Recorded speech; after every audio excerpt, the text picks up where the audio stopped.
تمہیں معاف کر دے گا، اگر نہ نکالا تو پھر اس کے نتائج بھگتنے پڑیں گے. اور ہم نے اس کی تعمیل میں اس کو عمران خان کو چلتا کیا عدم اعتماد کے ذریعے، اور ماشاءاللہ ہم آج کا جو وزیر اعظم ہے اس وزیر اعظم کو ہم نے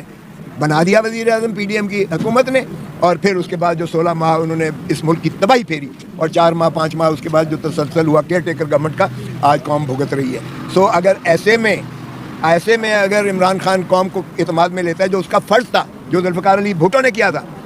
اس کا بھی فرض تھا یہ قوم کو بتائے کہ دیکھو تمہاری حق حکمرانی میں اس طرح سے ایک سپر پاور کا ایک بیوروکریٹ جو ہے وہ مداخلت کر رہا ہے. اور جب نیشنل سیکورٹی کونسل کی میٹنگ کرواتا ہے عمران خان بطور پرائم منسٹر،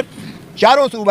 عسکری قیادت کے سربراہان موجود ہوتے ہیں اس میں، چاروں، اور وہ کہتے ہیں سارے متفقہ کہ یہ بلیٹنٹ انٹرفیئرنس ہے into the affairs of Pakistan, یہ شدید مداخلت ہے پاکستان کے اندرونی معاملات میں، اور ایک اسٹرانگ ڈیموش لکھا جائے، بڑا سخت ایک جواب اس کا جو ہے رد عمل ظاہر کیا جائے. اور وہ انہوں نے تسلیم کیا.